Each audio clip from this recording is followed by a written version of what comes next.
দাদা, তুই আমার চোখ মালিকে দোস্ত, একটা কথা মনে পড়ে গেছে।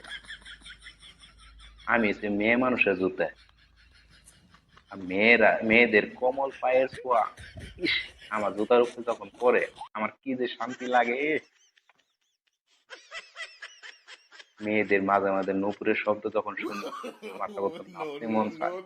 বুঝতে না, আমার পায়ের ঘোড়াটা কত উঁচে, আমার দেখো, আমার পায়ের তলাটা জুতার, তোর ভাব দেখে আমি বাঁচি না। তোর বাপ নিয়ে তুই থাক, তোর নাচতে মন চাই তুই নাচ গা। আমি দেখ, ছেলেদের পায়ের জুতা আমি অনেক শান্তিতে আছি। যত দামি হোক আমার জুতার দাম।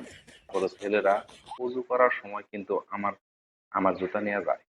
তারা যখন উজুর পানিটা আমার জুতার উপরে পড়ে, তখন আমার যে শান্তিটা পাই, এই দুনিয়াতে আমার সবচেয়ে বড় শান্তি এটাই পাইছি আমি মনে হয়।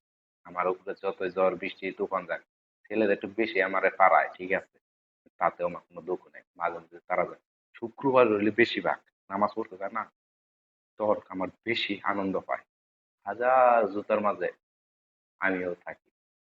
কোন হারাম মাঝে আমার চুরিও করে। তোর কোনো চুরি করছে দেখো? তোর নাই, মেয়ে মানুষের জুতা।